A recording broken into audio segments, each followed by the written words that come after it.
Nous continuons donc et nous avons regardé la semaine dernière Jean qui avait vu un ange puissant descendre du ciel et lui donner un petit livre à manger. Il avait mangé et le livre avait été doux dans sa bouche et amer dans son ventre. Nous avons parlé de tout ça et puis on lui donne un roseau semblable à une baguette. Et on lui dit, lève-toi et mesure le temple de Dieu, l'autel et ceux qui y adorent. Quant au parvis extérieur du temple, laisse-le de côté et ne le mesure pas, car il a été donné aux nations et elles piétineront la ville sainte pendant 42 mois.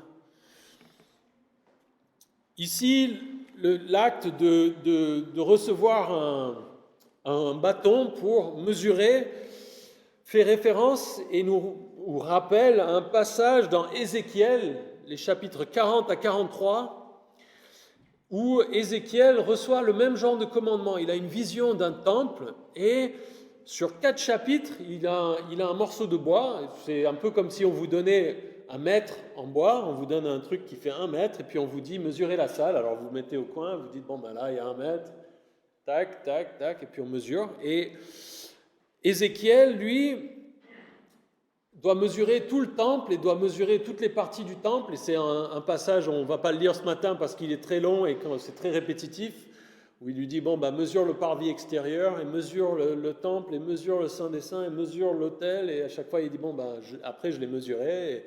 Et il fait le point sur tout ce qui concerne ce temple dans sa vision dans Ézéchiel, donc 40 à 43.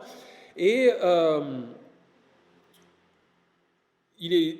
Dans le passage dans Ézéchiel, les commentateurs pensent qu'il s'agit d'un temple qui sera présent lors du millénium. Et le temple dont il est question ici, dans Apocalypse 11, est probablement le même temple, mais un temple qui n'est pas encore complètement construit et bâti tel qu'il le sera lors du millénium.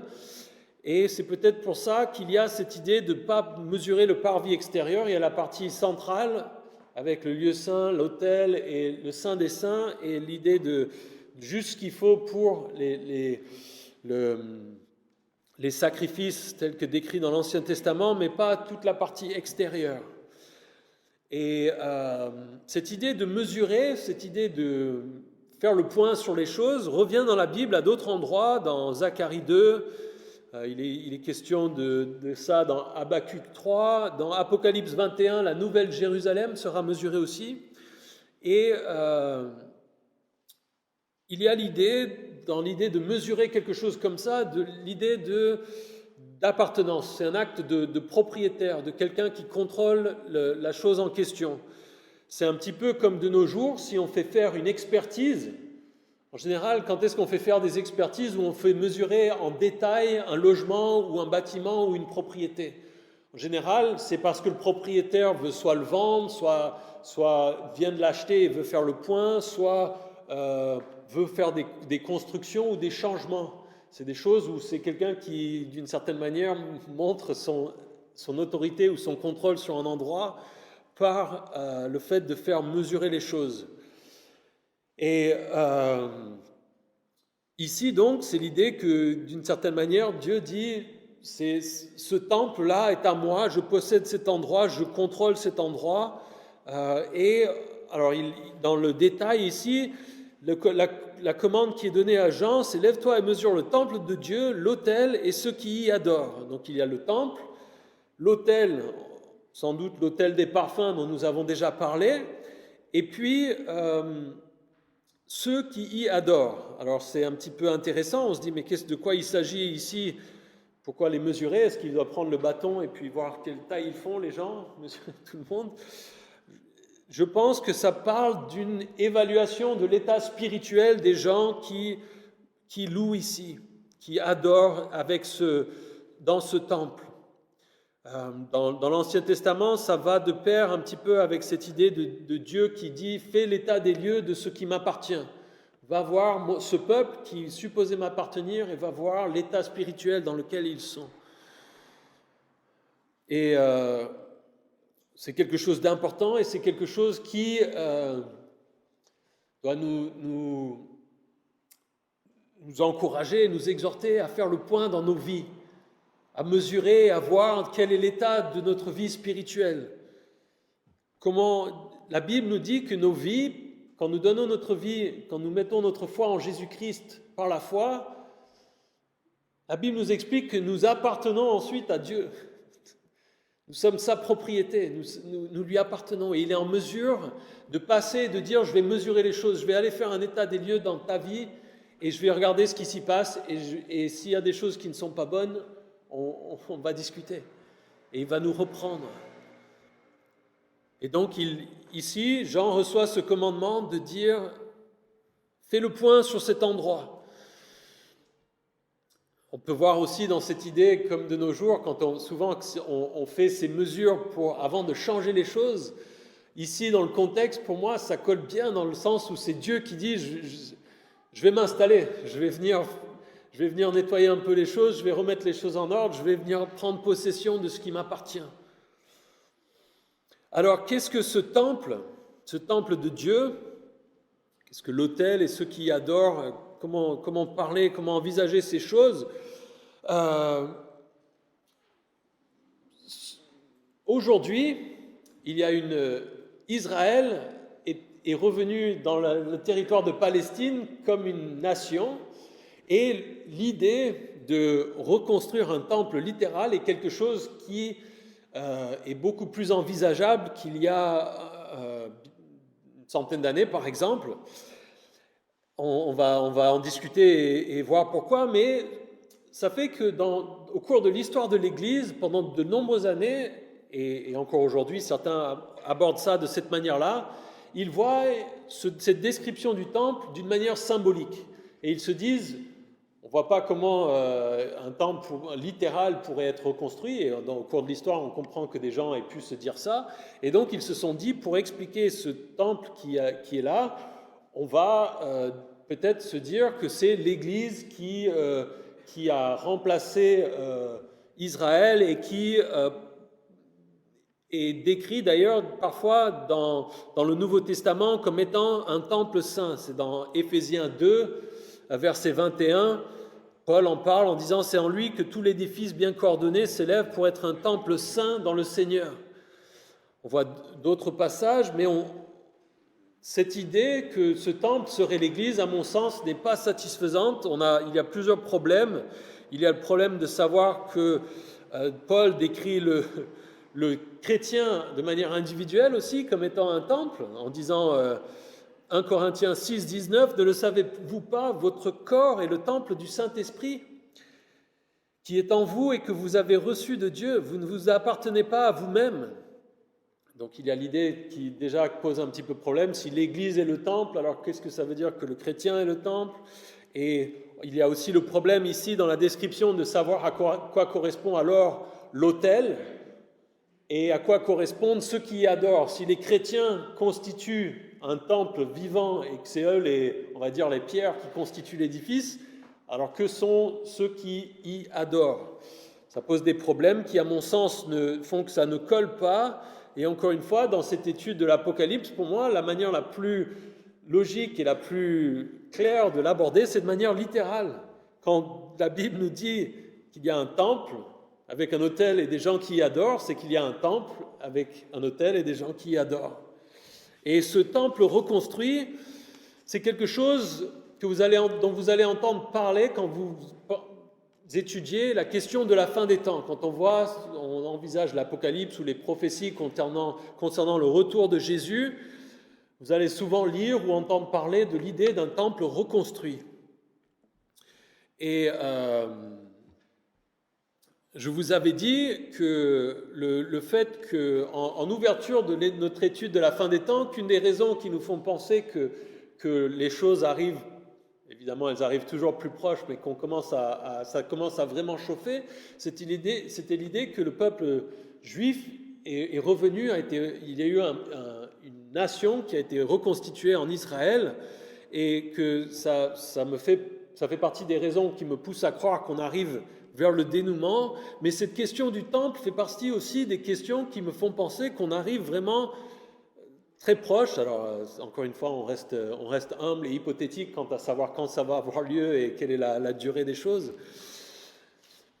Ce temple doit être reconstruit pour les Juifs, parce que les Juifs, ils ont un problème actuellement. Ils croient encore à l'Ancien Testament et la loi, et dans la loi, pour avoir le pardon et pour leur problème du péché vis-à-vis de Dieu, eux n'ont pas accepté la venue de Jésus et son sacrifice à la croix, et eux, ils adhèrent encore à toute la loi et les prophètes, l'Ancien Testament, et leur problème, c'est que sans temple, ils ne peuvent pas offrir les sacrifices tels que la loi leur dit de le faire. Et donc, ils ont un problème majeur par rapport à la loi et par rapport à la question du pardon. Et donc, les Juifs, surtout les Juifs orthodoxes, ont cette idée qu'il faut qu'ils reconstruisent un temple. Ils en ont besoin pour obéir à Dieu. Et en plus de ce point-là, de la question pourquoi est-ce il pourrait y avoir un temple reconstruit parce que les Juifs en ont besoin, la deuxième grande raison, et peut-être plus encore que celle-là, c'est l'idée que pour moi, la Bible nous le dit. Pour reprendre les paroles d'une chansonnette qu'on fait chanter aux enfants, pourquoi ? Parce que la Bible me le dit. Il y a plein de passages prophétiques qui semblent indiquer qu'il y aura un temple reconstruit de manière littérale lors des derniers événements, et notamment avec un événement qui s'appelle l'abomination de la désolation. Il en est question dans Daniel 9, 11 et 12, et aussi dans Matthieu 24. Alors, qu'est-ce que c'est que ce truc-là ? On a parlé et on va reparler de ce personnage qui s'appelle l'Antéchrist. Et cet Antéchrist va, a priori, passer un accord de paix avec Israël au début de la période de la tribulation. C'est ce dont il est question dans Daniel 9 et la prophétie des 70 semaines, avec la question de la dernière semaine, une dernière période de 7 ans qui doit avoir lieu. Et Daniel nous explique qu'au milieu de cette période de 7 ans, l'Antéchrist va casser cet accord et va mettre en place cette abominable dévastation ou cette abomination de la désolation, et il va faire des choses abominables dans un temple. Alors on peut lire les passages dans Daniel 9, 27, donc le passage qui concerne les 70 semaines, ce chronomètre, on va dire, qui nous permet de situer un peu les événements dans le plan de Dieu. Daniel 9, 27 nous dit « Il imposera une alliance d'une semaine à beaucoup, et au milieu de la semaine, il fera cesser le sacrifice et l'offrande. Le dévastateur commettra les pires monstruosités jusqu'à ce que l'anéantissement et ce qui a été décidé se déverse sur lui. » Donc l'idée qu'il fait cesser le sacrifice et l'offrande, c'est des sacrifices et des offrandes qui ne peuvent avoir lieu que s'il y a un temple dans lequel ces sacrifices et ces offrandes peuvent avoir lieu. Ensuite, dans Daniel 11, 31, il est dit « Des troupes se présenteront sur son ordre et elles souilleront le sanctuaire, la forteresse. Elles feront cesser le sacrifice perpétuel et dresseront l'abominable dévastation. » Et dans Daniel 12, 11, « Depuis le moment où le sacrifice perpétuel sera supprimé et où l'abominable dévastation sera dressée, il y aura 1290 jours, comprenez, jusqu'à la fin. » Et donc cette abominable dévastation, cette chose horrible qui va se produire a priori dans le temple, c'est quelque chose dont Jésus lui-même parle à ses disciples. Ses disciples qui lui posent la question, qui lui disent « Quand aura lieu la fin ? Quels vont être les signes où on pourra se dire « Ça y est, on arrive à la fin des choses ?» Et Jésus dit « Le signe, le truc où vous pouvez être sûr, c'est cette abomination de la désolation dont a parlé Daniel. » Il le cite explicitement. Dans Matthieu 24, 15, il dit « C'est pourquoi lorsque vous verrez l'abominable dévastation dont a parlé le prophète Daniel établie dans le lieu saint, que celui qui lit fasse attention. » Il le donne comme un marqueur de la période de la fin. Et Paul nous en parle aussi. Il dit que l'Antéchrist va s'asseoir dans le temple comme Dieu. Dans 2 Thessaloniciens 2, on peut lire ensemble pour un petit rappel, verset 1, « En ce qui concerne le retour de notre Seigneur Jésus-Christ et notre rassemblement auprès de lui, nous vous le demandons, frères et sœurs, ne vous laissez pas facilement ébranler dans votre bon sens, ni troubler par une révélation, par une parole ou par une lettre qui semblerait venir de nous, comme si le jour du Seigneur était déjà là. Que personne ne vous trompe d'aucune manière. En effet, il faut que l'apostasie arrive d'abord et qu'apparaisse l'homme de péché, le fils de la perdition, l'adversaire qui s'élève contre tout ce qu'on appelle Dieu ou qu'on adore. Il va jusqu'à s'asseoir comme Dieu dans le temple de Dieu en se proclamant lui-même Dieu. Et donc on voit dans ces passages qu'il y a l'idée de ce qu'on comprend, que l'Antéchrist, à un moment donné, va interrompre les sacrifices et les rites religieux des Juifs dans le temple et va aller au milieu et va dire « Maintenant c'est moi Dieu, adorez-moi ».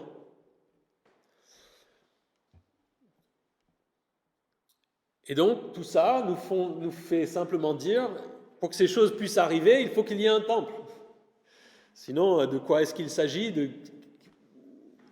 C'est, encore une fois, l'idée d'une interprétation symbolique pose beaucoup de problèmes et ouvre la porte, à mon sens, à des théories qui sont dangereuses. Et il y a beaucoup de difficultés pour recoller les morceaux d'une manière cohérente. Alors, le temple, combien est-ce qu'il y a eu de temples jusqu'à aujourd'hui ? On dit qu'il y en a eu 3. Donc il y a eu le premier temple qui a été construit, qui est décrit dans l'Ancien Testament, celui de Salomon, détruit en 587 environ avant Jésus-Christ par les Babyloniens. Ensuite, le deuxième, c'est celui reconstruit par un certain Zorobabel, qui a l'autorisation du roi Cyrus, le roi de Perse. Ils vont revenir après l'exil à Babylone, justement, ils vont revenir et reconstruire un temple. Et ensuite, il y a un troisième temple qui est celui du roi Hérode, qui remplace en fait, qui va être construit à la place de celui de Zorobabel et qui va prendre presque 80 ans à construire, entre 20 avant Jésus-Christ et 62 après Jésus-Christ. Et c'est ce temple-là qui sera détruit en l'an 70 par les Romains et dont avait parlé Jésus quand ses disciples s'extasiaient devant la grandeur du temple en disant « Wow, regarde ces pierres, Seigneur, regarde combien c'est grand !» Et Jésus qui leur disait, mais il n'y aura pas pierre sur pierre qui restera ici, ce sera complètement détruit. C'est dans Matthieu 24, versets 1 et 2. Et donc jusqu'à aujourd'hui, il n'y a pas de temple. Et bien qu'il y ait une petite minorité de Juifs qui ont envie de reconstruire le temple, il y a un problème. Et le problème actuellement, c'est qu'à l'emplacement où on pense que le temple était, il y a ce qui s'appelle l'esplanade des mosquées, avec notamment la mosquée El-Aqsa et surtout le dôme du rocher qui est construit en plein milieu de cette esplanade. Et c'est le 3e lieu saint de l'islam. Et ce serait l'endroit à partir duquel ils croient que Mohammed serait monté au ciel. Donc pour faire simple, le site est bloqué. Si les Juifs essayent aujourd'hui de faire quoi que ce soit, de détruire quoi que ce soit, d'intervenir ou de s'y présenter, ça va être une guerre immédiate avec toutes les nations islamiques dans le monde, sans doute une guerre mondiale. On a vu par le passé la simple venue d'un premier ministre israélien sur l'esplanade des mosquées a causé une intifada. Donc ce sont des choses qui sont très sensibles. Et pour qu'il puisse y avoir un temple reconstruit, il va devoir y avoir des sacrés changements géopolitiques pour que ça puisse arriver. Alors, quelques idées qu'on peut envisager de savoir comment est-ce que ça pourrait avoir lieu, parce qu'on se dit, bon, est-ce que c'est impossible ? Comment ça pourrait arriver ?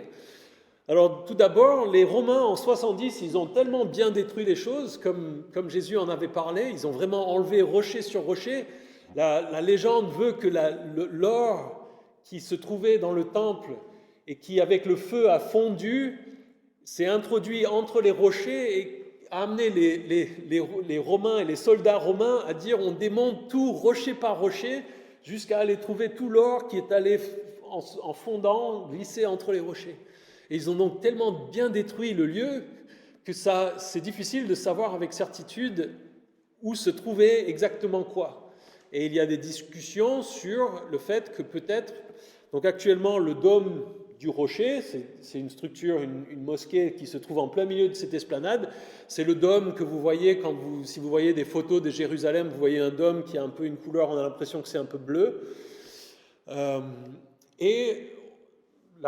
Actuellement, l'idée, c'est qu'au milieu de ce dôme, il y a un endroit qui serait l'endroit où était posé l'Arche de l'Alliance, et ce serait le lieu, le Saint des Saints, là où il y avait le temple, avant qu'il soit détruit, et puis l'islam qui est arrivé après et qui a pris cet endroit et qui pense que Mohammed serait monté au ciel depuis le même endroit. Et en fait, une des possibilités qui est envisagée et qui est discutée, et c'est très intéressant, mais on s'y attardera pas trop, mais je vous encourage, si ça vous intéresse, à aller lire des articles ou des choses sur ces idées, c'est que peut-être qu'on se trompe sur l'emplacement de ce lieu saint, de là où était posée l'Arche de l'Alliance.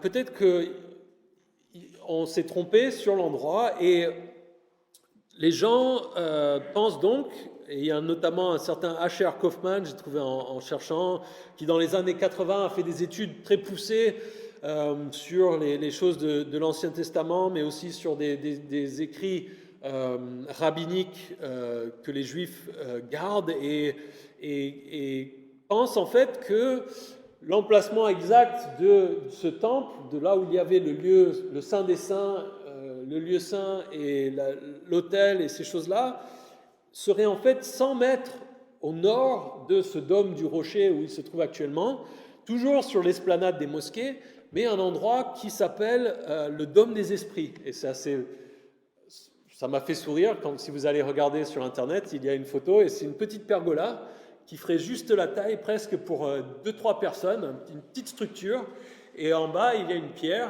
et donc certains chercheurs juifs pensent que peut-être en fait c'est cet endroit-là que se trouvait l'Arche de l'Alliance, et que c'est à cet endroit-là qu'il faudrait reconstruire le temple.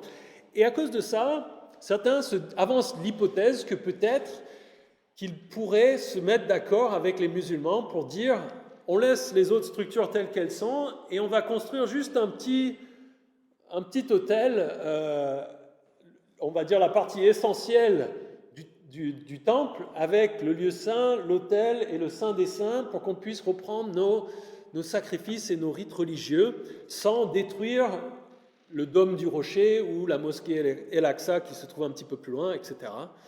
Alors évidemment, ça reste encore quelque chose qui nécessitera des changements géopolitiques, et on pense, je vais en reparler, que ça sera peut-être une des choses que l'Antéchrist va pouvoir amener.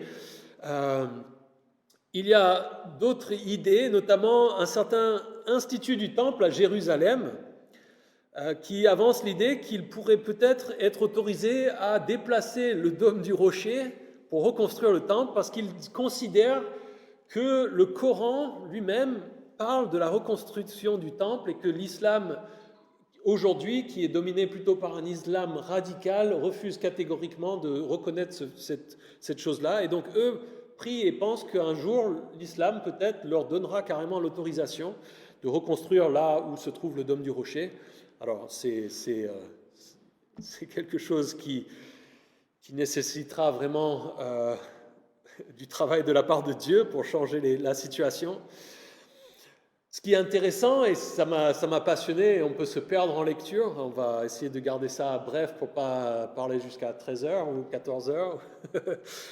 Il y a donc une minorité de juifs, et notamment des juifs orthodoxes ou ultra-orthodoxes, qui veulent reconstruire le temple, et pour ce faire, il y a ce qui s'appelle l'Institut du Temple à Jérusalem, et c'est un petit groupe qui sont chauds bouillants pour reconstruire le temple, si vous voulez. Et en gros, ils se disent, on va faire tout ce qu'on peut pour que le jour où on a l'autorisation, on puisse y aller et remettre en route les sacrifices et les rites religieux juifs tels que nous voulons les faire, tels qu'ils sont décrits dans l'Ancien Testament. Et donc ce groupe, cet institut du Temple, vous pouvez aller regarder, ils ont un site web, que si jamais vous avez la chance d'aller à Jérusalem, vous pouvez aller voir cet endroit. Sur le site web, c'est fascinant parce qu'ils vous expliquent ces choses, comment ils espèrent pouvoir faire ces choses à l'avenir. Ils ont des photos, donc ces gens, ils ont été voir l'Ancien Testament et ils ont reconstitué, ils ont recréé tous les ustensiles du temple, quand vous lisez les Lévitiques, les choses dans l'Ancien Testament, les instructions sur comment construire le tabernacle et puis le temple plus tard, ils ont été tout voir et ils ont dit tiens, il faut tel et tel, il faut des coupes avec des bols et tous les objets qui sont décrits, ils ont tout fait pour les reconstruire. Et vous pouvez voir des photos de ces choses-là sur leur site. Ça m'a pris du temps. Je me suis un petit peu perdu. Ils ont des photos d'une arche de l'Alliance reconstruite, d'un autel qui est prêt. Et en gros, ils disent on est prêt, quoi. Le jour où on a l'autorisation, on peut y être le lendemain. On peut recommencer les sacrifices. Ça tient qu'à le moment où il y aura l'accord. C'est bon, quoi. Ils sont prêts. Et cet institut, il rassemble activement des fonds pour ça. Ils ont des plans pour la reconstruction du temple. Ils disent même, j'avais jamais entendu ça sur leur site, ils disent penser savoir en tout cas, où se trouve l'arche de l'Alliance qui a été perdue. Et ils pensent pouvoir la retrouver. Ils ont des prêtres prêts pour les offices, qui sont entraînés, qui savent ce qu'ils doivent faire. Ils ont un autel qu'ils pourront installer tout de suite, comme je vous disais, pour commencer les sacrifices, avant même d'avoir reconstruit tout le temple. Eux, ils se disent, on va venir, on va caler l'autel, on va reconstruire, on va mettre en place les rites religieux, et puis on pourra construire le reste, ce qu'il faut autour, mais on pourra tout de suite commencer à offrir des sacrifices. Donc ils ont cette explication aussi sur comment les choses pourront s'arranger avec l'islam, pour que ça arrive.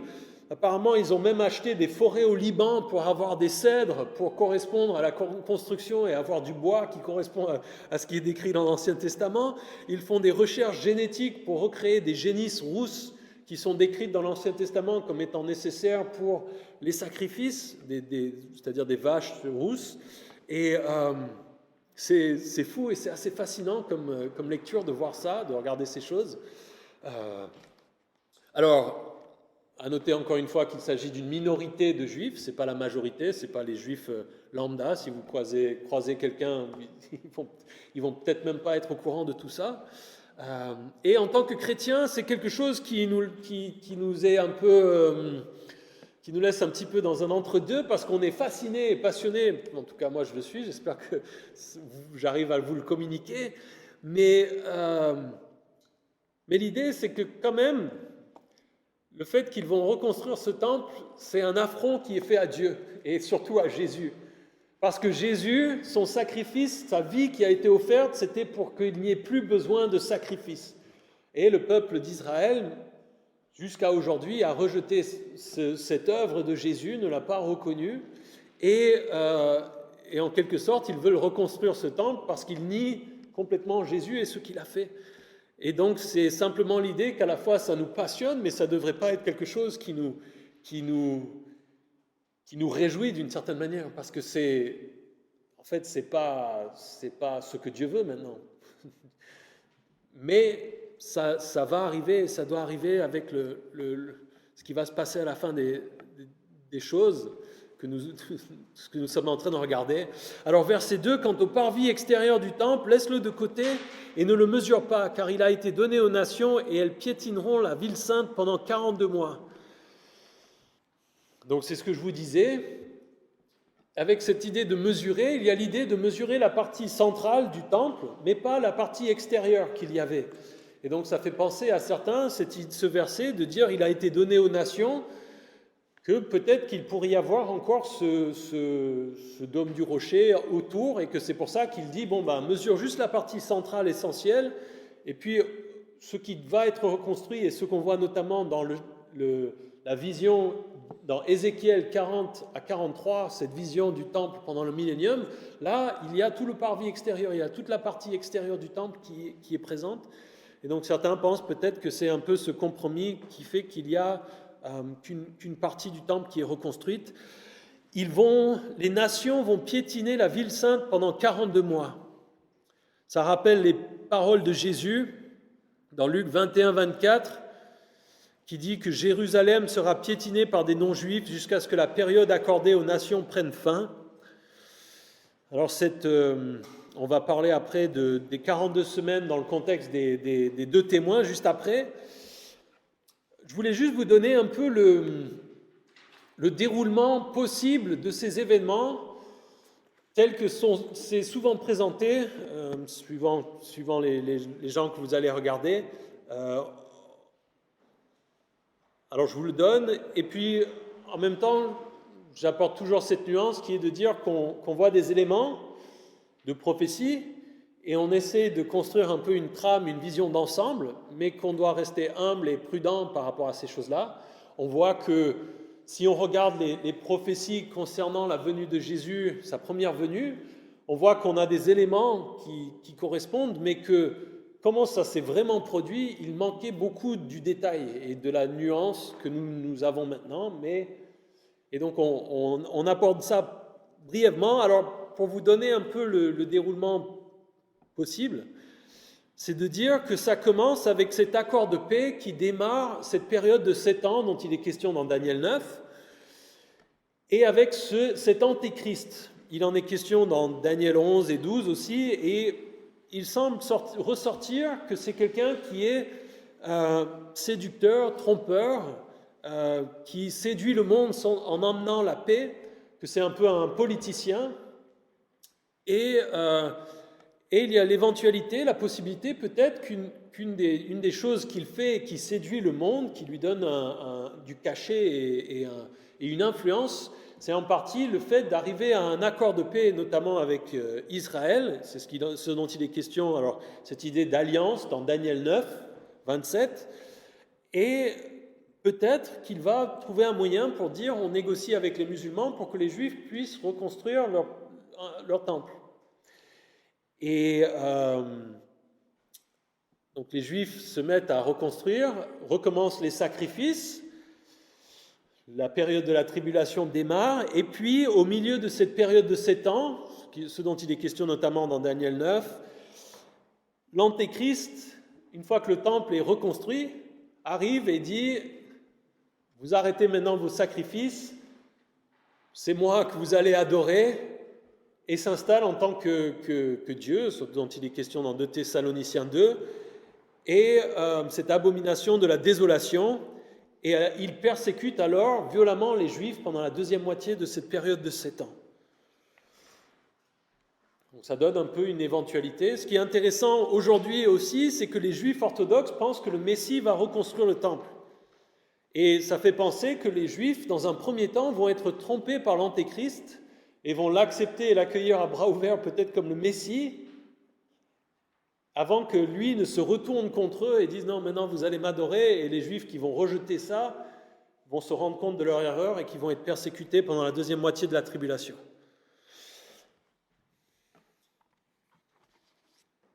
On verra si ça se produit comme ça.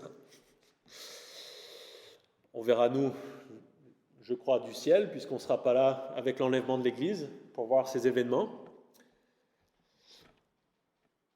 Voir l'enseignement sur l'enlèvement de l'Église. Et pendant que ces Juifs reconstruisent le temple, il y a 2 témoins. Verset 3. « Je donnerai à mes 2 témoins le pouvoir de prophétiser, habillés de sacs, pendant 1260 jours. Ce sont les 2 oliviers et les 2 chandeliers qui se tiennent devant le Seigneur de la terre. Si quelqu'un veut leur faire du mal, du feu sort de leur bouche et dévore leurs ennemis. Oui, si quelqu'un veut leur faire du mal, c'est ainsi qu'il doit être tué. Ils ont le pouvoir de fermer le ciel afin qu'il ne tombe pas de pluie durant le temps de leur prophétie. Ils ont aussi le pouvoir de changer l'eau en sang et de frapper la terre de toutes sortes de fléaux chaque fois qu'ils le voudront. » 2 témoins qui sont envoyés par Jésus. Ils ont le pouvoir de prophétiser. Ils ont un rôle, quelque chose à faire qui fait penser fortement aux prophètes de l'Ancien Testament. Et les prophètes de l'Ancien Testament, en général, devaient proclamer une vérité et proclamer aussi le jugement imminent de la part de Dieu sur la nation d'Israël, le plus souvent. Et le plus souvent, c'était lors d'une période de relative paix ou calme. Et c'est pour ça, je pense, quand il est question ici de 1260 jours, c'est la question de 3 ans et demi. Alors la question se pose, est-ce que c'est la première moitié de ces 7 ans ou la deuxième moitié ? Je pense que c'est plutôt la première moitié où ces témoins ont à prévenir les gens, dans une période, on va dire, plus calme que la deuxième moitié de la tribulation. Et on voit qu'ils sont habillés avec des sacs. Les sacs, c'est un signe de deuil, et notamment un signe de deuil à cause de l'état spirituel, et souvent utilisé comme quelque chose comme une annonce. On le voit avec le prophète Jonas. Il est aussi question, ça fait penser à Élie dans l'Ancien Testament, ou un petit peu à Jean-Baptiste et sa manière de s'habiller. Ils ont un rôle à jouer donc pendant 1260 jours. Donc on revient sur cette idée. Dans Daniel 9, ce qu'on avait regardé, la trame chronologique des choses qui se passent, il y avait 69 semaines qui nous amenaient de la reconstruction du temple après l'exil à Babylone jusqu'à Jésus, sa première venue, on en avait parlé. Et puis il reste cette semaine, et à cause de ce qui s'était passé avec les 69, ça nous permet de penser, en toute logique, que cette dernière semaine est une période de 7 ans.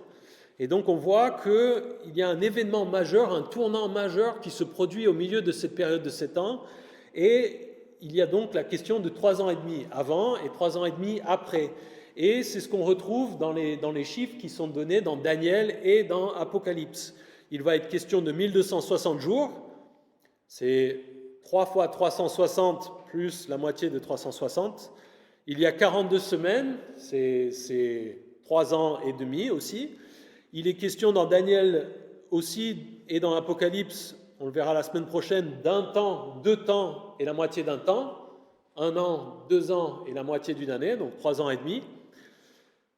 Si vous lisez dans Daniel 12 notamment, il sera question, et c'est intéressant, et il y a des questions par rapport à ça, de 1290 jours et 1335 jours, donc c'est 3 ans et demi plus des tranches de jours, 30 jours et puis encore 45 jours. Alors on discutera peut-être je pense que j'aurai le temps de mentionner dans la suite de l'étude pourquoi. Et donc cette question et cette chronologie colle et revient souvent dans ces textes et semble correspondre à ce que nous voyons. Alors avant que vous ne veniez me dire ça colle pas vraiment, si on prend une année de 365 jours et si on fait la moitié et qu'on colle, ça marche pas. Je vous invite tout simplement à vous rappeler que c'est sans doute un calendrier hébraïque dont il est question. Et si vous allez lire, moi je me suis tourné rapidement sur Wikipédia, parce que c'est pratique, pour regarder un article sur le calendrier hébraïque. Et je peux vous dire que c'est un sacré casse-tête. Donc, si vous voulez le lire, moi j'ai lu un petit peu le début pour comprendre un peu l'essentiel, mais c'est des sacrés calculs. Et en gros, pour résumer, dans leur calendrier, dans la plupart des cas, un mois, c'est 30 jours. Et donc, si on prend ce cas-là, ça correspond, ça colle, il n'y a pas de problème de mathématiques. Moi, je me satisfais de ça. Si vous voulez en discuter plus précisément, on peut le faire. Mais moi, je vais passer sous silence ce genre de discussion. Donc, ils ont un rôle à jouer pendant 1260 jours. Et verset 4, il est dit, ce sont les 2 oliviers et 2 chandeliers qui se tiennent devant le Seigneur de la terre. De quoi s'agit-il ici? C'est une référence à Zacharie 4. Et dans ce passage, dans Zacharie 4, il est question de 2 personnages, Josué, le souverain sacrificateur de l'époque, et Zorobabel, le gouverneur, qui était une figure du roi. Il était de lignée royale, il était le gouverneur envoyé par Cyrus pour reconstruire à Jérusalem. Et dans ce passage, dans Zacharie 4, les versets 1 à 14, il est question de 2 oliviers dont l'huile coule directement vers 2 chandeliers. Et c'est le passage qui est célèbre. Souvent, si vous êtes chrétien depuis longtemps, vous avez entendu le verset 6 de Zacharie 4 qui dit « Ce n'est ni par la puissance ni par la force, mais c'est par mon esprit, dit l'Éternel, le Seigneur, le Maître de l'univers. » Et un petit peu plus loin, il y a l'explication où, dans Zacharie 4, 14, il est dit « Ce sont les 2 hommes désignés par onction qui se tiennent devant le Seigneur de toute la terre. » Alors ici, dans l'Apocalypse, il n'est pas question de Josué et de Zorobabel, mais c'est l'idée, l'huile est symbolique de l'Esprit Saint et du fait que ces hommes sont remplis du Saint-Esprit. L'idée, c'est qu'il y a un olivier avec des olives qui produit presque comme de la sève, de l'huile d'olive, et c'est comme s'ils avaient des tuyaux qui les raccordaient directement à ces 2 témoins qui sont les chandeliers et qui brûlent comme un témoignage pour Dieu. Et ça donne donc l'idée qu'ils sont puissamment remplis du Saint-Esprit, qu'ils sont connectés avec Dieu, qu'ils font la volonté de Dieu. Et ça nous rappelle quelque chose que la Bible nous dit à propos de nous en tant que chrétiens. Paul en parle dans Éphésiens 5, 18, notamment du fait que nous avons à être continuellement remplis du Saint-Esprit. Et Jésus, qui parlant de la connexion que nous devons avoir avec lui, dans Jean 15, il dit « Je suis le cep, vous êtes les sarments, celui qui demeure en moi et en qui je demeure porte beaucoup de fruits, car sans moi, vous ne pouvez rien faire. » Et donc ça nous rappelle cette idée que nous devons prier et demander à Dieu de nous continuer à nous remplir du Saint-Esprit pour que nous puissions lui obéir, faire sa volonté, et que c'est quelque chose qui est essentiel parce que sinon, comme le dit Jésus, vous ne pouvez rien faire. Ce que nous faisons sans être dirigés par Dieu n'a pas de valeur. Et verset 5, « Si quelqu'un veut leur faire du mal, du feu sort de leur bouche et dévore leurs ennemis. Oui, si quelqu'un veut leur faire du mal, c'est ainsi qu'il doit être tué. Ils ont le pouvoir de fermer le ciel afin qu'il ne tombe pas de pluie durant le temps de leur prophétie. Ils ont aussi le pouvoir de changer l'eau en sang et de frapper la terre de toutes sortes de fléaux chaque fois qu'ils le voudront. » Ce ne sont pas des rigolos. Ils ont de sacrés pouvoirs. Ils ont le pouvoir de faire sortir du feu de leur bouche contre leurs ennemis. Ils ont le pouvoir de faire qu'il ne pleuve pas. Ils ont le pouvoir de changer l'eau en sang. Ils ont encore d'autres fléaux qui ne sont pas décrits à leur disposition. C'est quelque chose de surprenant. On voit ces choses, ça rappelle certains prophètes de l'Ancien Testament, notamment Élie dans 2 Rois. Le fait de ne pas pleuvoir, il est question de ne pas... que Élie, dans l'Ancien Testament, a prié pour qu'il ne pleuve pas pendant combien de temps ? 3 ans et demi.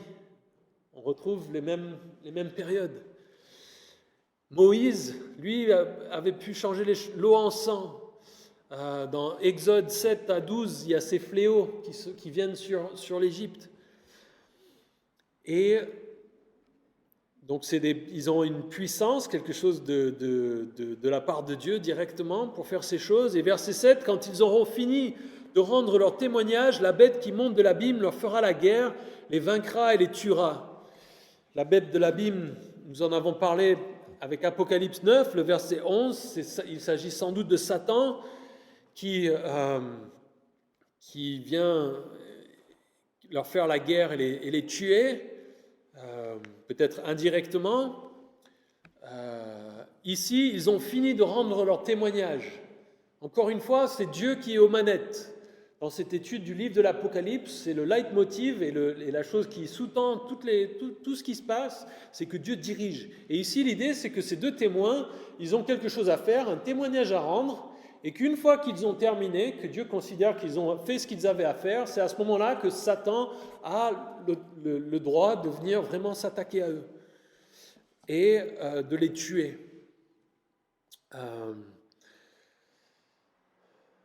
Quand on voit la description au verset 5 et 6 avec ce qu'ils ont comme pouvoir, on se dit quand il y aura une bête qui monte de l'abîme et qui va leur faire la guerre, qu'il y aura quelque chose digne des films de super-héros. S'ils ont les flammes qui sortent de leur bouche, qu'ils font tomber qu'ils font changer les choses en sang, qu'ils ont des fléaux à leur disposition et que quelqu'un vienne s'opposer à eux, qu'il y aura une guerre, une bataille. On ne peut que penser à ce genre d'imagerie. Mais en tout cas, ils sont vaincus et finalement tués. Et verset 8, leurs cadavres sont laissés sur la place de la grande ville appelée symboliquement Sodome et Égypte, là même où leur Seigneur a été crucifié. On laisse leurs cadavres sur la place de la ville. La ville, il s'agit de Jérusalem, puisque c'est là que Jésus, qui est le Seigneur de ces 2 témoins, a été crucifié. Il est intéressant de voir que Jérusalem reçoit le surnom de Sodome et Égypte, sans doute pour montrer l'état spirituel délabré, corrompu de Jérusalem à ce moment-là. Sodome pour l'immoralité sexuelle, l'Égypte pour l'oppression et l'esclavage.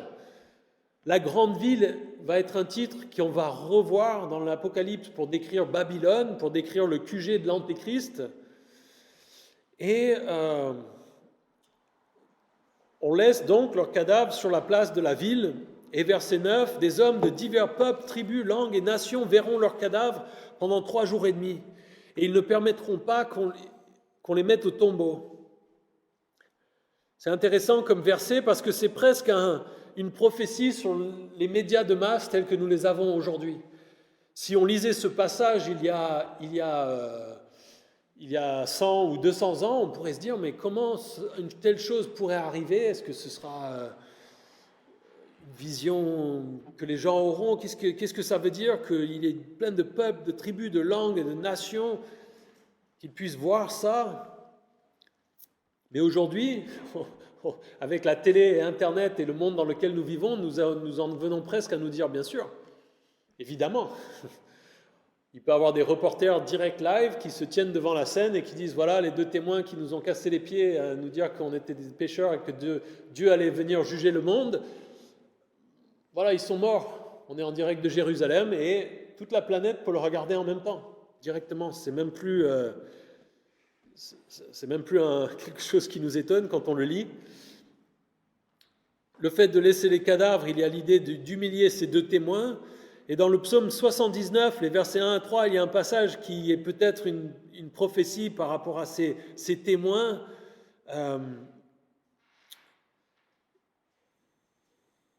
On peut lire psaume 79, versets 1 à 3. « Ô Dieu, les nations ont envahi ton héritage, elles ont rendu impur ton saint temple, elles ont fait de Jérusalem un tas de ruines. Elles ont donné le cadavre de tes serviteurs en pâture aux oiseaux du ciel, le corps de tes fidèles aux bêtes de la terre. Elles ont versé leur sang comme de l'eau tout autour de Jérusalem et personne n'était là pour les enterrer. » Il peut s'agir de plusieurs choses, mais ça y fait penser. Et donc, en tout cas, ils laissent leur corps comme ça, au milieu, sans les enterrer. Et verset 10, « Les habitants de la terre se réjouiront à leur sujet, ils feront la fête et ils s'échangeront des cadeaux parce que ces 2 prophètes leur auront causé bien des tourments. » Ce sera un 2e Noël. Faisons la fête, offrons-nous des cadeaux. Yes, ils sont morts. C'est fou comme chose à envisager. Et pour moi, quand on voit les prophètes de l'Ancien Testament, on peut comprendre l'idée que ces 2 prophètes qui ont une puissance qu'on n'arrive pas à faire taire, puisque Dieu leur donne une autorité, une force et des pouvoirs miraculeux, qui se promènent de par la terre en disant « Repentez-vous, Dieu va juger, le monde va être détruit ». Et qu'au bout d'un moment, ce genre de message finit par lasser. On en a un petit peu marre, et surtout pour le monde à cette époque-là qui aura gobé le mensonge à mon sens de l'Antéchrist et qui aura rejeté la vérité et qui voudra ne pas entendre ce genre de choses, surtout s'il s'agit de la première moitié de la tribulation qui est a priori une période plus calme, plus de paix, où ils vont dire non, mais ça va, qu'est-ce que tu nous racontes, tout va bien là, ça nous embête pas avec ces choses, nous dis pas que si quelqu'un... on le comprend. On comprend que ça puisse énerver les gens. Et donc, les gens vont se réjouir littéralement et fêter la mort de ces 2 personnages. C'est surprenant, là encore. Et c'est comme ça que je m'explique la joie des hommes à ce moment-là. Et puis, au verset 11, après les 3 jours et demi, un esprit de vie venu de Dieu entra en eux et ils se tinrent debout sur leurs pieds. Une grande crainte s'empara alors de ceux qui les voyaient. J'entendis une voix forte qui du ciel leur disait « Montez ici » et ils montèrent au ciel dans la nuée sous les yeux de leurs ennemis. Là, on a une scène venue tout droit des films de super-héros, encore une fois. Évidemment, ça, c'est venu avant. On s'est sans doute inspiré de ces choses. Mais vous imaginez... Mettez-vous la scène en tête. Vous avez des reporters, BFM TV, madame avec le caméraman, dans le dos il y a les cadavres des deux gars qui sont morts par terre. Oui, alors voilà les cadavres, ils sont morts depuis 3 jours, qui expliquent les choses, qui sont en train de parler en direct live depuis Jérusalem. Et puis pendant qu'ils sont en train de faire l'annonce, les 2 corps des mecs commencent à bouger et les 2 gars se relèvent. Déjà, ces gars, quand on voit ce qu'ils étaient capables de faire, On se dit, les gens vont paniquer. Je pense que les reporters vont s'éloigner des cadavres. C'est peut-être aussi une explication de pourquoi personne n'ait osé toucher leurs cadavres. Parce qu'ils se disent, ces gars-là pouvaient faire tomber le feu du ciel, pouvaient changer l'eau en sang, pouvaient faire tout ça. On ne va pas y toucher. Peut-être si on les touche, on va exploser, quoi. Donc, ils sont en train de... Et là, ils se relèvent. Et pendant qu'ils se relèvent, le caméraman qui se met un peu à trembler, qui dit, tais-toi, arrête, t'as vu. Et puis pendant que ça se passe, alors c'est pas dit explicitement, mais on imagine une voix forte qui vient du ciel, qui dit « Montez ici !» Et les deux gars qui viennent de ressusciter, qui commencent à s'élever dans le ciel, dans une nuée, et qui s'en vont. Vous imaginez? On a vraiment quelque chose d'un film d'aujourd'hui de super-héros. C'est extraordinaire. Et donc on imagine la scène, et si ça ne suffit pas, tout ça, pour que les gens commencent déjà à flipper, verset 13, à ce moment-là, il y eut un grand tremblement de terre, et le 10e de la ville s'écroula. 7000 hommes furent tués dans ce tremblement de terre, et les autres furent effrayés et rendirent gloire au Dieu du ciel. Il y a un grand tremblement de terre qui va avec, il y a beaucoup de morts, avec tous les reporters en live, et beaucoup rendent gloire à Dieu. Alors est-ce que c'est une repentance véritable qui amènera le salut? On n'en sait rien. On sait que les gens sont vraiment corrompus à ce moment-là. Alors ces témoins, qui sont-ils? C'est la question qu'on se pose. D'après les pronoms, ce sont 2 hommes. Il y a là aussi des gens qui essaient d'y voir des choses symboliques, mais ça reste toujours, à mon sens, aussi flou et confus. Le plus simple et le plus évident, c'est d'y voir évidemment 2 hommes, littéralement. J'ai rigolé parce que au cours de l'histoire, il y a beaucoup de personnes qui ont déclaré être un de ces 2 témoins ou être ces 2 témoins. Et j'ai un pasteur que je connais personnellement aux États-Unis qui dit qu'il a des gens dans son église qui, à un moment donné, ont déclaré, sont venus voir le pasteur et ont dit « Nous sommes les 2 témoins de l'Apocalypse ».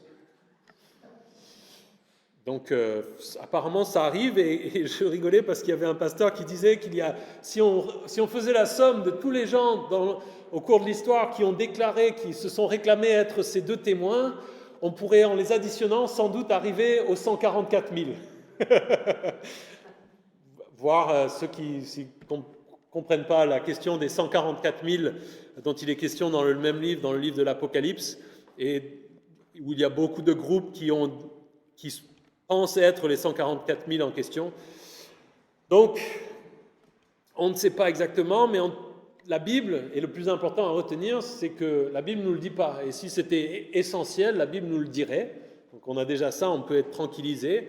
Alors les hypothèses et les choses qui sont avancées tournent autour de, à mon sens, deux choses principales. Soit il s'agit de 2 individus issus de l'Ancien Testament, soit il pourrait s'agir simplement de 2 chrétiens qui seraient appelés par Dieu à avoir ce ministère puissant et formidable et unique dans le futur.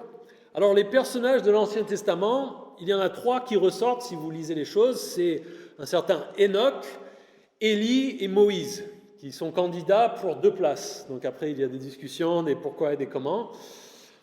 Dans Hébreux 9, 27, il est dit « Il est réservé aux êtres humains de mourir une seule fois, après quoi vient le jugement. » Et donc certains prennent ce passage et disent « Ça c'est une règle absolue, il faut que l'homme meure une fois sur terre, parce que sinon il y a un problème, ça ne colle pas à ce qui est marqué. » Et donc ils regardent et ils se disent « Qui sont des personnes qui ne sont pas mortes ?» Et dans l'Ancien Testament, il y en a 2 qui ressortent. Enoch, il en est question dans la Genèse 5, il est dit « Il marcha avec Dieu, puis il ne fut plus parce que Dieu l'a enlevé. » Et puis Élie, qui lui aussi, d'après la Bible, a été enlevé et n'est pas mort sur terre. Et donc certains disent « Bon, c'est Enoch et Élie parce qu'ils ne sont pas morts, ils vont revenir sur terre témoigner, et puis ils vont mourir comme il se doit, et ensuite ils vont remonter au ciel. » C'est possible. Élie, son ministère ressemble beaucoup à celui des 2 témoins. Si vous regardez dans 2 Rois, comme je vous disais, il en était question dans Jacques 5, concernant la prière, on en a parlé notamment. l'idée qu'il priait, qu'il n'avait pas plu pendant 3 ans et demi. Il a été enlevé au ciel, donc ses ennemis ont été détruits par le feu, dans 2 Rois 1. Dans Malachie 3, 23, il est question du fait que Élie doit venir avant que Jésus ne puisse revenir, et c'est les disciples avaient posé la question à Jésus en disant « Mais comment ça se fait ?» et Jésus avait expliqué « Oui, mais Élie est venu, en fait, c'était Jean-Baptiste, donc c'était pas Élie littéralement, mais Jean-Baptiste avec la puissance et le caractère, comme le ministère, comme Élie. » Et puis il y a l'idée que, alors ça viendra avec l'autre idée, mais qu'Élie est apparu lors de la transfiguration auprès de Jésus, dans Matthieu 17 notamment. Alors pour moi, il y a un petit problème et un bémol à mettre avec cette idée-là, c'est que l'idée tirée du verset de Hébreux 9, 27, à mon sens, est plutôt un principe, disons, pour dire, normalement, les hommes, ils meurent une fois. Mais on voit dans la Bible donc il y a ces personnages, Enoch et Élie, qui sont enlevés au ciel. On a parlé, nous, du fait que l'Église doit être enlevée.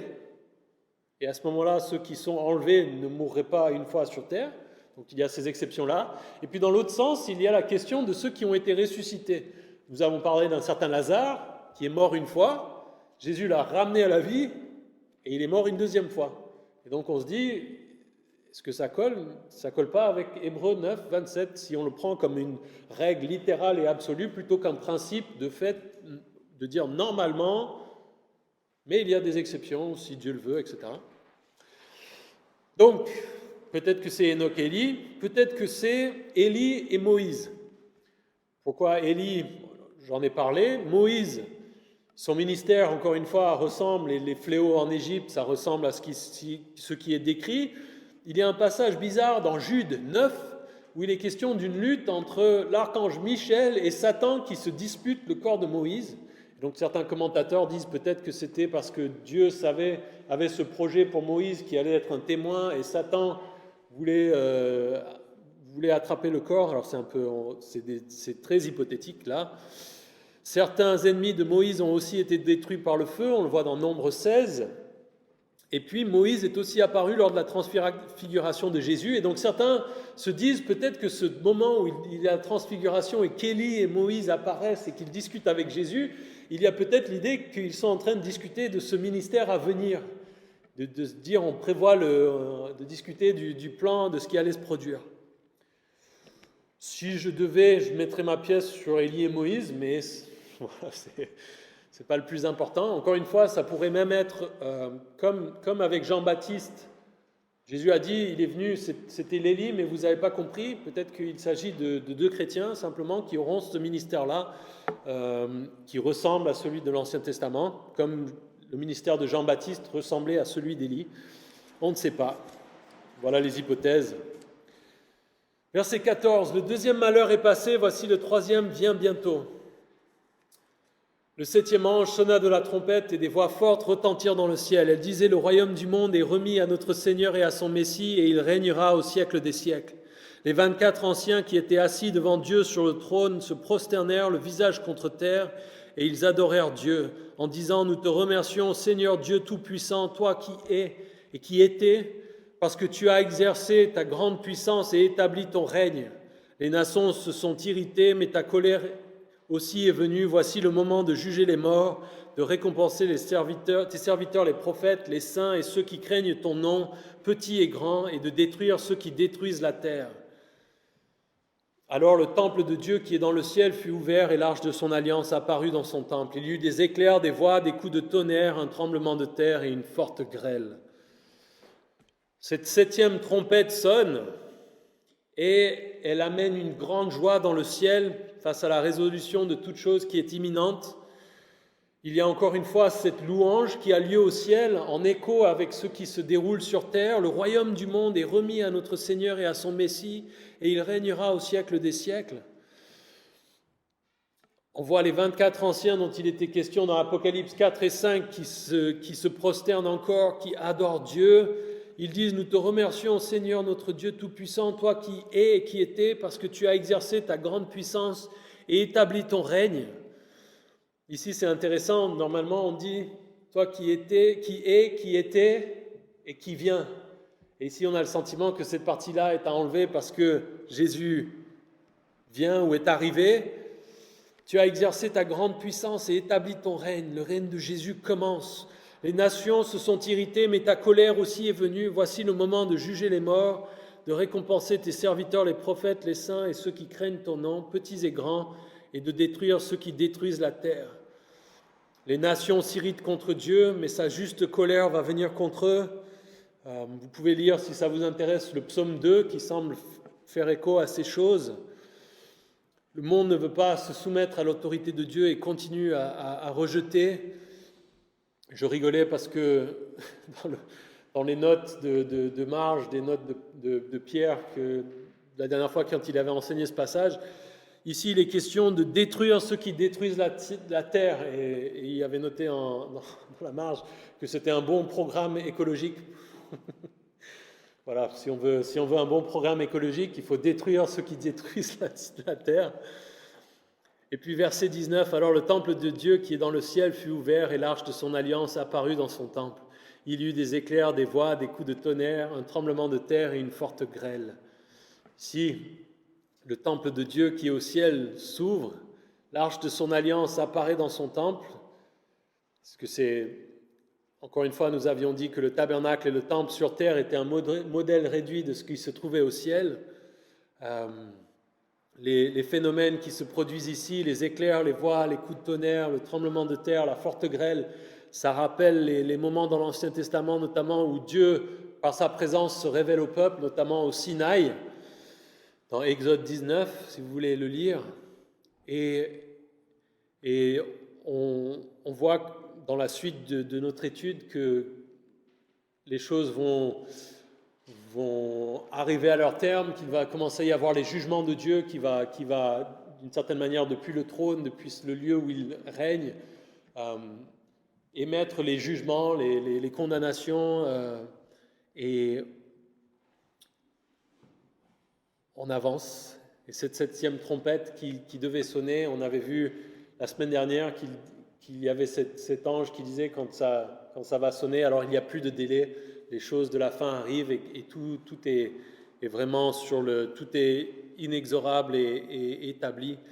Mais je pense encore une fois, c'est quelque chose qu'on répète aussi, ces deux témoins et aussi la question de l'abomination de la désolation et de la reconstruction du temple, on y voit encore, à mon sens, la miséricorde et la grâce de Dieu et la patience de Dieu qui a annoncé ces choses, qui a dit, vous voulez savoir que c'est la fin, que les choses arrivent. Moi, je crois que nous ne serons pas là en tant que croyants, en tant qu'Église, à ce moment-là, pour vivre ces choses sur terre. Nous les verrons peut-être depuis le ciel. Mais je pense et je crois qu'il y aura beaucoup de gens qui seront sauvés pendant cette période et qui se rappelleront Jésus qui dit, quand vous verrez l'abomination de la désolation qui est dans le temple, les gens qui vont se rappeler, le temple est en train d'être reconstruit, qui vont voir ces marqueurs qui sont donnés par la Bible. C'est une grâce de Dieu de dire, regardez, il y a des signes, venez à moi. Et ces témoins, je pense, leur ministère, c'est de dire, repentez-vous, le jugement vient. Dieu va venir et juger. Et Dieu, alors même qu'on est dans ces choses qui sont tellement difficiles, montre, à mon sens, encore sa miséricorde, son amour, sa patience pour l'homme, pour nous, pour l'humanité, et qu'il, malgré l'horreur des choses qui vont se produire, il y a en même temps la justice de Dieu et en même temps sa grâce et son amour qui transparaissent. Alors on continuera la suite, mais le temple et ses deux témoins ce matin. Chose formidable. Si vous avez des questions, évidemment, je vous invite à venir me voir. Prions. Dieu, merci pour la Bible. Merci pour ces textes. Merci pour le fait que c'est ta vérité, que tu nous donnes l'ordre de la lire. Tu nous promets même une bénédiction, Seigneur, si nous lisons et nous annonçons les choses dans l'Apocalypse, Seigneur. Tu veux que nous soyons au courant. Toi, même, tu en as parlé, Paul en a parlé, l'Ancien Testament en parle. Aide-nous à comprendre ces choses, à ne pas être inquiets ou intimidés, mais au contraire fascinés, curieux, passionnés par ces choses, parce qu'elles nous montrent des aspects de qui tu es et nous aident à comprendre qui tu es, nous apprennent à mieux te connaître, nous aident aussi à avoir une confiance plus grande et renouvelée en la Bible, comme étant ta parole, avec des prophéties qui, sur 2000 ans, tiennent la route, Seigneur, même plus, Seigneur. C'est quelque chose d'extraordinaire et je te remercie pour ça, je te remercie pour ce matin, je te remercie pour ton amour pour nous, pour ta patience envers nous, Seigneur. Aide-nous à être des témoins, nous à notre niveau, remplis de ton Saint-Esprit, branchés sur toi, Seigneur, pour t'obéir et te faire plaisir et être des témoins fidèles, Seigneur, tels que tu nous le demandes. Merci pour ce temps ensemble, merci pour mes frères et sœurs. En ton nom, nous te remettons toutes ces choses. Amen.